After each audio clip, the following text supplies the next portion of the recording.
Give this boy a bib.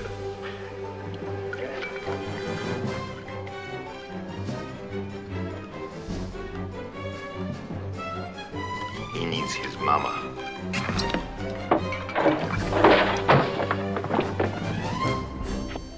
Perfect. Absolutely perfect. Some years back, I was rescued from the island of Ponder Rock, a mere hour after I butchered my sweet savior walrus in order to live. Can you hang on a second?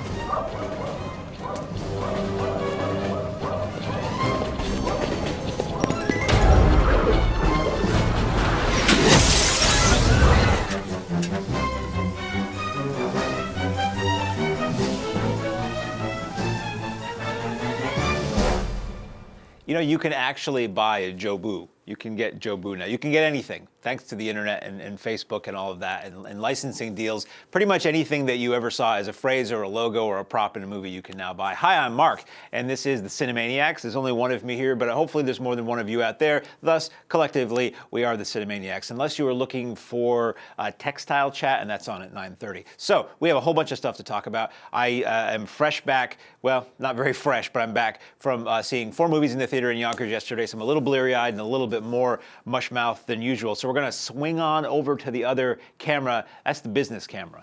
We're going to talk about some business now.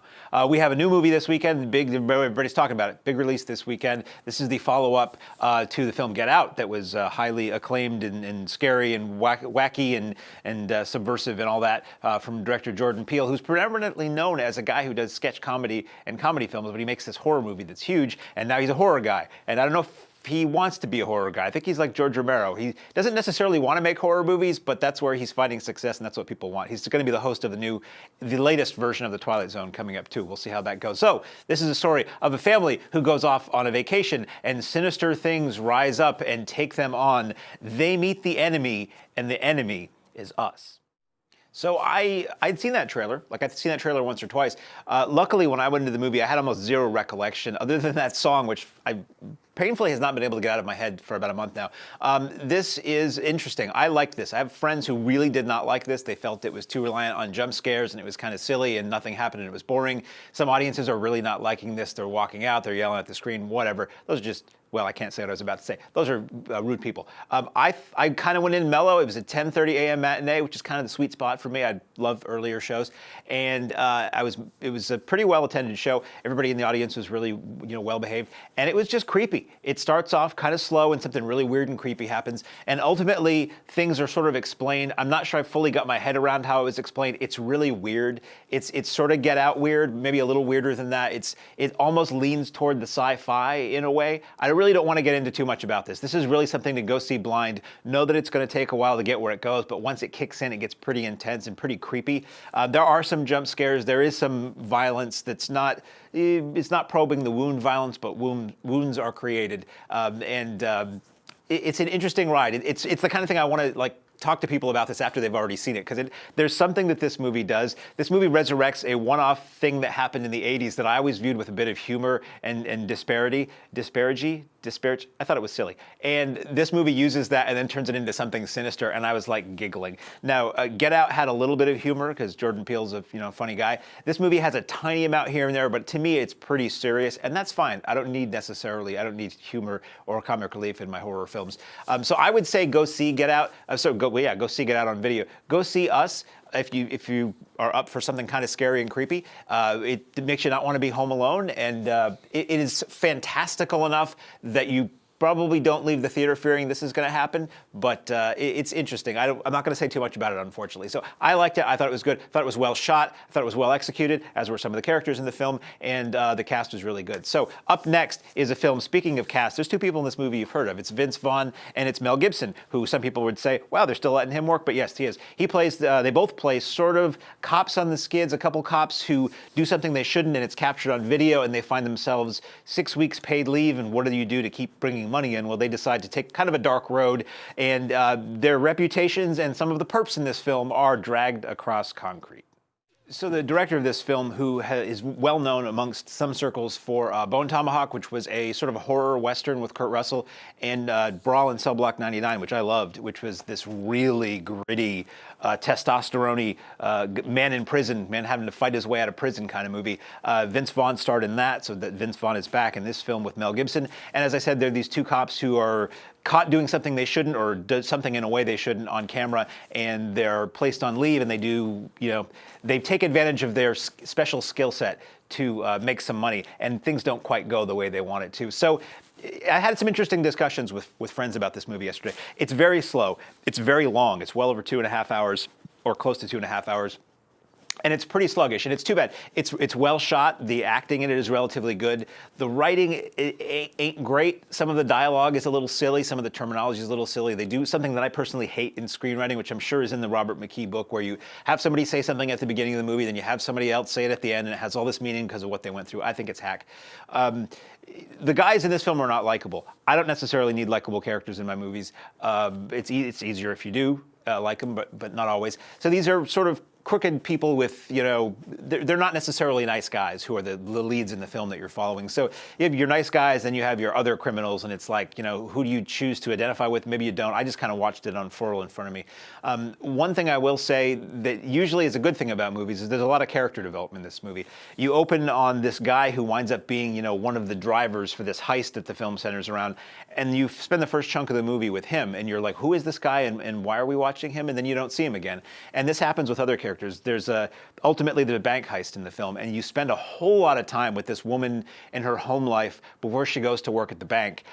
I guess so that when maybe something happens to her, it means more. I always used to say the old disaster movies like Towering Inferno and Poseidon Adventure and Avalanche and all that stuff, Condominium. Those movies were a whole bunch of soap operas, so it makes you care about all these people so that it means something when they all just start dying one by one. So this film is very violent. Now, I was warned that this was extremely violent and far more violent than Brawl in Cell Block 99, which is shockingly gruesome at times.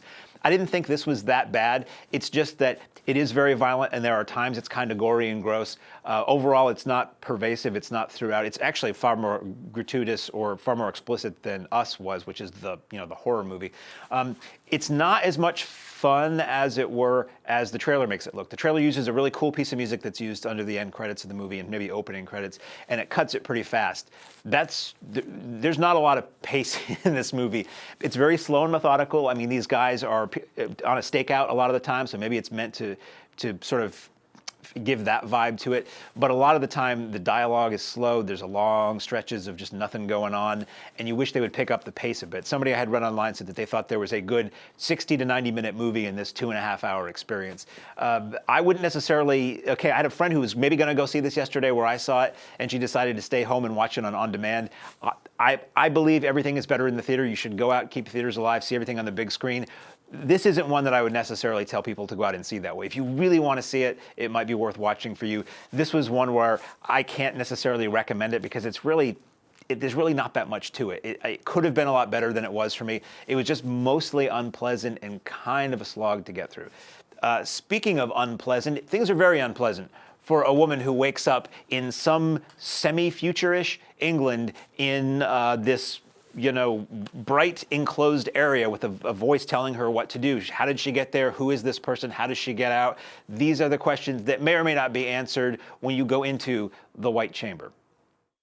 So this is an occasion where I'm talking about a movie a little bit before it is available to the public. This is actually going to be a limited theatrical release from Dark Sky Films on the 29th, which is the end of the week, and video on demand as well. So it might be on demand now, but by the time you hear these words as we're taping this on a Monday, this is probably available however you can see it. There's a movie called Cube from a few years ago. You can't talk about this and not talk about Cube if you don't know that movie.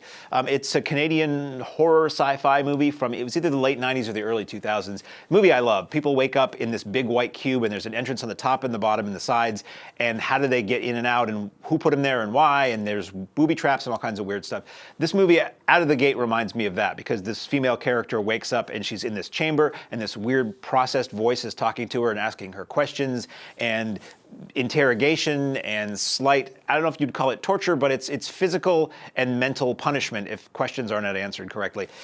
So this is what you get when it's just a cold open. You get a little bit of a preamble as to the kind of world this is taking place in, and then things go from there. I don't want to say too much because it was a really interesting, the joy of discovery. As much misery is seen and experienced by the characters in this film, it was really cool to see where this went because I thought it was going to be nothing but this woman in this room talking, and it goes into other places. It goes a little forward, a little back in time, as far as the timeline of this scenario here, and it's really interesting. It's really well made, and this is another one of these movies that I say, all you need is good writing. Good writing is the first step, and a good idea. So there's not a lot to this. You basically have this sort of space and a couple actors, and it's so well done that you don't care that there isn't a lot of special effects and there isn't a huge wide world out there and there aren't hordes of CGI armies and things like that. It's just interesting, and it also speaks in some ways to the real world situations that we've seen in recent years that have been going on forever and will continue to go on, unfortunately. So there's a little bit of what good sci-fi is that it takes a reality we kind of know and throws it into the future a little bit and twists it a little bit so that it can sort of comment on things that maybe are a little harder to talk about and depict if you're doing real world now. So this stars, let's see, Shauna McDonald, Oded Fair, who I believe is the person you would recognize. He's been in a million things, usually as a terrorist, but he's, I always thought he was if you ever cast George Harrison in a movie, cast a guy as George Harrison, I always thought this guy kind of looked like him in really vague terms. Anyway, White Chamber I thought was pretty cool. It's certainly worth checking out. If you like Cube, which I do, it's not like, oh, this is a lame Cube ripoff. This is sort of like a riff on the same basic notion, but done in a much more kind of real world way in a sense. I thought it was neat, and it is out this Friday. So speaking of video, so that sort of segs from, because it straddles the line between theatrical and video, we now move into home video. These are the things that are out on video format, device, platform, service of your choice starting Tuesday. First up is a film that, everybody's talking about it. Or they were a while ago. People don't talk about much for very long anymore. This is a film from DC, the the trying to play catch up with Marvel competitor. DC used to be right out front. They had Superman, they had Batman, they did the Wonder Woman TV show, and then somehow Marvel overtook them. This is about everybody's everybody's favorite moist and delicious superhero. He Loxley in the muscling and rippling and shirtless, chestular kind of guy who we all know as Aquaman. Navy frogmen work swiftly and secretly until... Look how real these miniature Navy frogmen are. So, I'm going to come out and say it. I think a lot of people will enjoy this film even if they don't have speakers on their TV. It's Jason Momoa. He's shirtless and he's a beefy hunk of man and all that, and that's cool, whatever.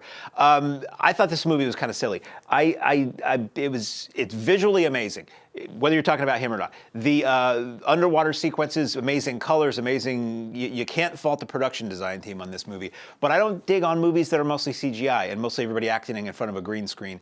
And Willem Dafoe riding up clad in black leather with a ponytail on a seahorse. That was a little silly. I was almost like laughing in the theater. I'm like, Willem Dafoe, really? And Dolph Lundgren with CGI wavy, undersea kingdom hair. So it's an origin story. It's the trying to fight battles underwater, which I always find kind of boring.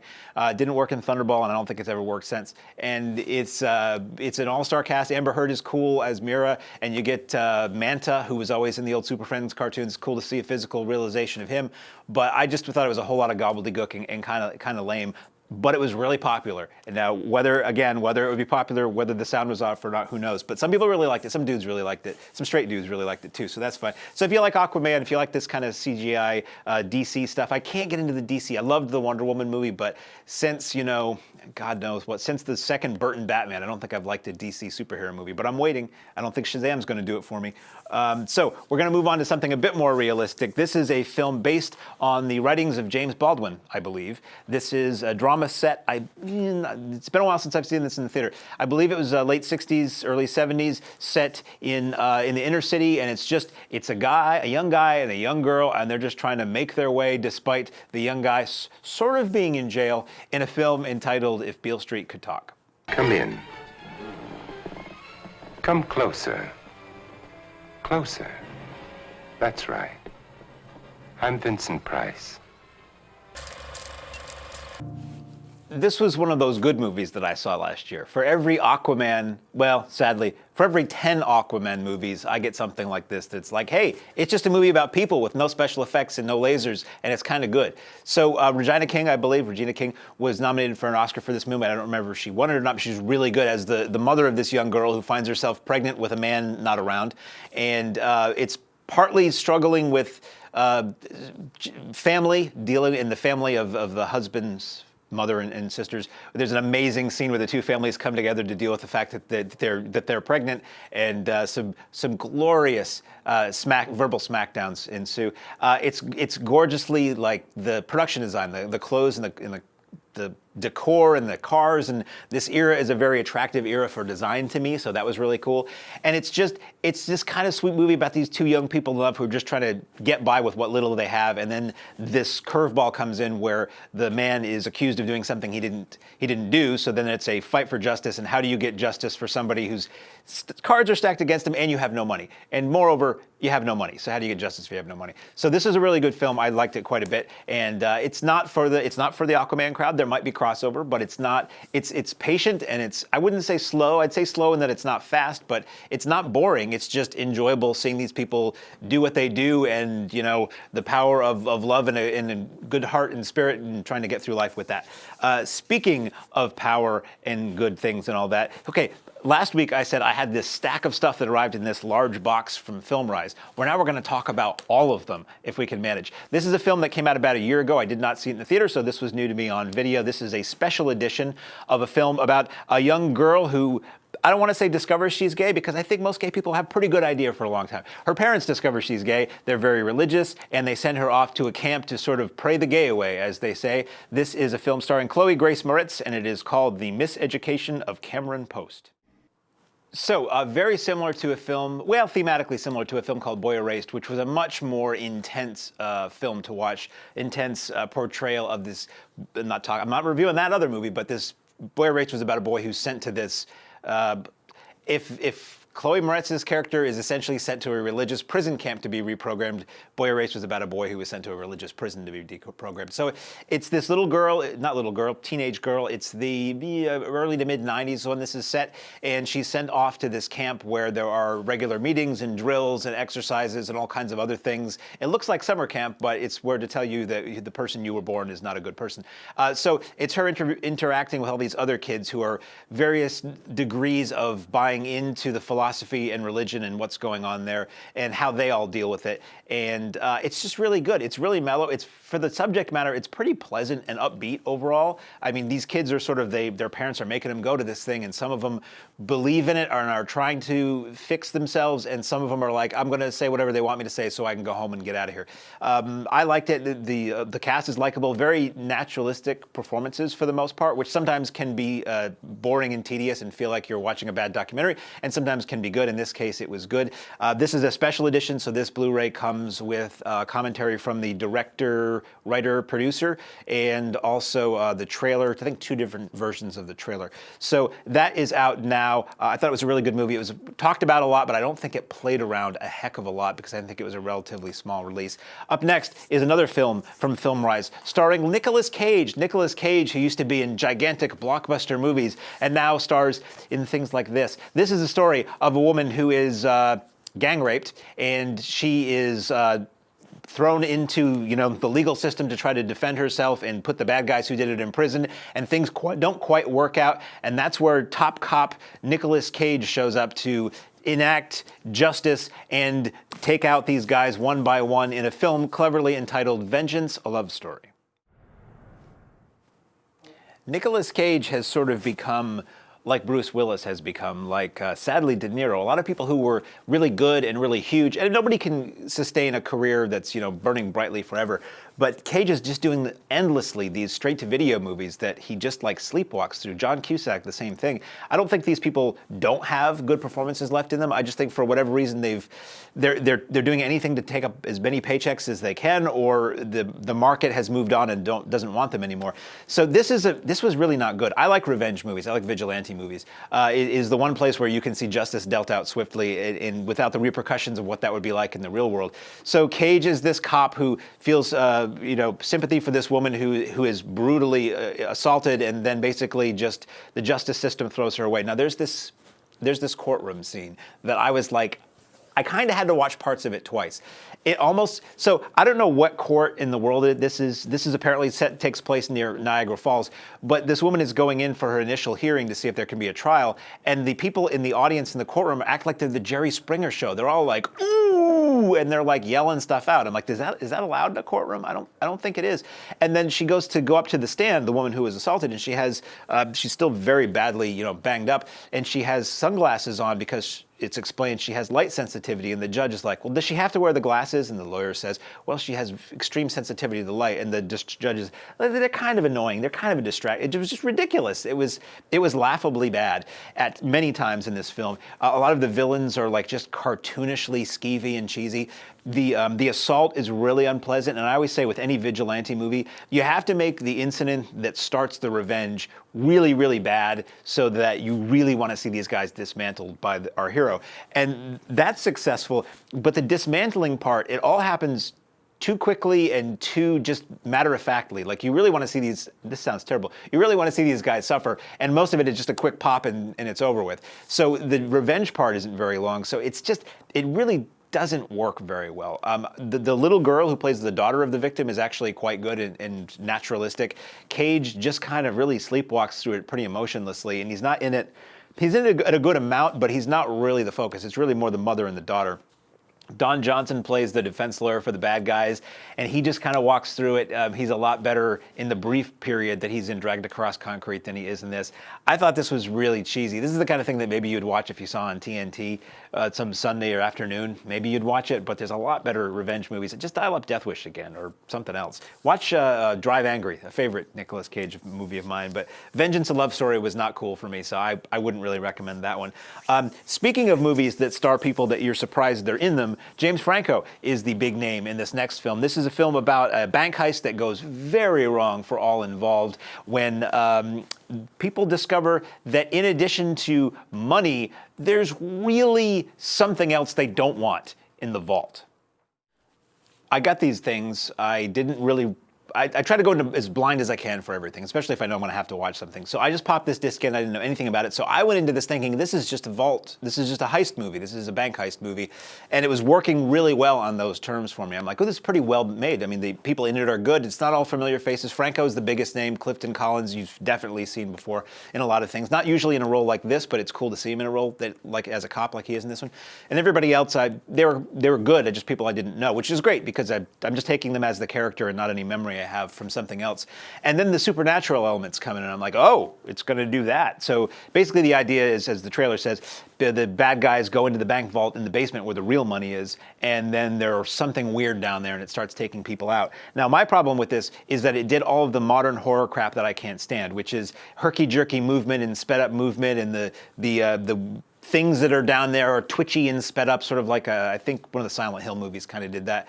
And then you keep watching this through surveillance cameras that are mounted upstairs, or the monitors are upstairs, and they're all twitchy and going in and out and interference. And I'm like, you just show me what's going on or don't.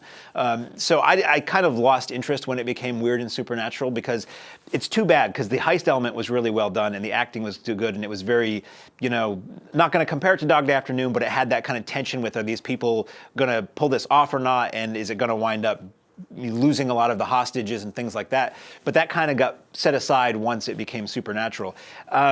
It ultimately has a big twist at the end, which I thought was silly when it was revealed. I'm like, really? I don't know about that. And the whole deal when it gets revealed, I thought was it didn't quite work for me. I mean, I can see why this didn't get a theatrical release despite having Franco in it. It's one of those things where the elements don't quite gel perfectly. I think it's a fine rental. I think if you can rent this movie, if you're into horror stuff, I wouldn't go into this as a crime movie, because you're going to be surprised when, ghosts and evil things show up. But if you go into this as a horror movie and you're not terribly demanding, it's certainly well done, especially especially if you don't mind the more modern horror stuff that makes me really annoyed, then you'll probably dig this okay. I've seen people online say they thought it was really good. So I think this is out there. It may already be on Netflix and stuff. This is a Blu-ray edition I'm talking about here. So if you want to see it or own it or rent it, if you can rent it physically anywhere, Redbox, I guess, that is out on Tuesday. Now, up to another Film Rise title. Now, here's a title that I actually dreaded watching. This is a film that was advertised heavily at the Alamo Drafthouse for a while. This is a very Alamo movie. And it just didn't look like my kind of movie. So this is one of those things where once in a while, my expectations are thwarted, and what I think I'm going to get, I don't get, and my prejudices are proven to be wrong, and I wind up liking something. This is a film, it's so weird. It's about a weird guy and his weird old dad and their weird life and the weird people they come across. And somebody is out there killing people under the title of The Greasy Strangler.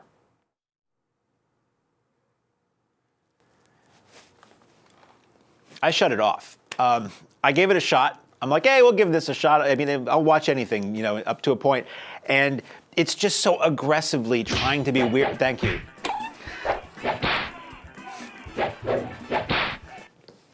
That made me smile where The Greasy Strangler didn't. If The Greasy Strangler was like, oh my God, it's 2 hours of chimp boxing, 2 solid hours, I would have been cool with that. So the movie it's trying to be like a John Waters movie. It's trying to be like a Napoleon Dynamite where everybody's really weird and awkward and kind of uncomfortable to look at and gross or has a speech impediment or a physical deformity or something. And it's supposed to be funny and it's not. And it's aggressively unfunny and aggressively just like, you know, not traditionally attractive people nudity and old man nudity and just it's just gross. So some people dig this. Empire apparently thought it was the best film of 2016. Empire might be crazy. So I watched it for like a half hour or more, and I was just like, you know, life is too short to be this not happy. So I turned it off. Now this is a special edition of the film, so this has goodies. This has extras up the that you probably see in the movie. So if you like this film, I believe this is an edition that has more than the previous edition had. So if you're a Greasy Strangler fan, this is certainly an upgrade. And if you are really into, like if you really like John Waters kind of stuff, like his early stuff, you might actually dig this. I thought it was trying too hard and I didn't like it at all. Speaking of things I do like, this is now time for my favorite part of the show, the part I race to get to so that I can talk about these movies for more than 60 seconds right in The Exorcism. This is the Arrow Video Corner. This time we have a cool box set from Arrow. This is 3 films from the same director that probably most of you don't know. I knew one of the 3 films in this set, so I was like, ooh, what else has he done? This is, well, I'm going to show you the trailer for one of these movies, and then I'll explain it more. This is for the first film on the set, the oldest film on the set. This is a movie that is about sort of an older woman and her young May-December lover who take women out to the boonies in England, photograph them for modeling gigs, and maybe return them alive and maybe not. This is a film entitled Whirlpool. Beware a film that compares itself to other movies. Just saying. This is a film I'd never heard of. So this is, I should get back to this. This is entitled Blood Hunger, The Films of Jose Larraz. I should have mentioned that earlier. So it's a 3-film set for this director that some people have heard of, some haven't. Jose Larraz, Spanish director who did a lot of work in England and Europe. And the first film on the set is Whirlpool that we just saw the trailer for. Or if you're on YouTube, go find the trailer for Whirlpool. So I didn't really care for this movie. This is 1970, so it's got that sort of tail end of the swinging 60s thing going on. But it also feels like a lot of British movies of the day, which is pretty slow, limited number of locations, and just a whole lot of talking going on. Now, it's interesting. It's a psycho thriller. They kind of try to compare it to Psycho, but I wouldn't compare it to Psycho. I'd compare it maybe to Peeping Tom, but it's not really that either. You basically have this couple that takes women out into the boonies, and it becomes these weird psychological games, and it becomes menage a trois and all this other stuff. And eventually, if things go south, the ladies don't return to London. So I didn't think it was that interesting. It wasn't very long. It was probably about 90 minutes or less, but it didn't really do it for me. But what I will say about all of these films that we're going to talk about, the extras are amazing. When they do these director sets, it is like if you're interested in this person, you're thrown into the deep end, so to speak. So there's a really cool extra where apparently there was a European version of this film. We're seeing the US cut here. And it only exists or can only be found on some kind of cruddy VHS multi-generational copy. They do a side-by-side for, it's like a half hour where you go and see, you know, how the other version differed, and you get to see the extra footage that wasn't in the cut we just watched. That's really fascinating. You've got a commentary, you've got different featurettes about the director's career and some of the people who were involved in writing and producing the movie. So it's a 3-disc set. So each film has its own disc. So you've got overall extras that are about the film that are on that disc, and then you have career overview things that are spread across the 3. So it's really well done that way. So Whirlpool is a film I'd heard of. It was available on Blu-ray in England for a long time, but I don't think it's ever been on Blu-ray. I know it's never been on Blu-ray here. I'm not sure it's even been on DVD here. It's been pretty hard to find here, I think, for quite a while. So that's the only trailer we have. Partly because the other trailers had so much nudity in them, there would be nothing left, and just to expedite things, and there was no Arrow Video story for this. Up next is the movie I had heard of called Vampires, Very Unnatural Ladies. This is about 2 female vampires that sort of stalk a lonely country road in England, and yet weary travelers, they sort of hitchhike and guide these guys back to their mansion, which is a mansion you would probably recognize from a lot of other British horror movies. And basically, it's saucy. It's sort of a softcore movie. So these ladies have their way with the men over time and sort of repeatedly drain them of their fluids, shall we say. They use them as, a blood bank that just lays in bed. And it's kind of, I want to say Hammer-esque because it's British, but it's really a lot more Jean Rollin-esque. It feels a lot like the movies he was making, down to the women in, flowing robes wandering around during the day through graveyards and woodland areas.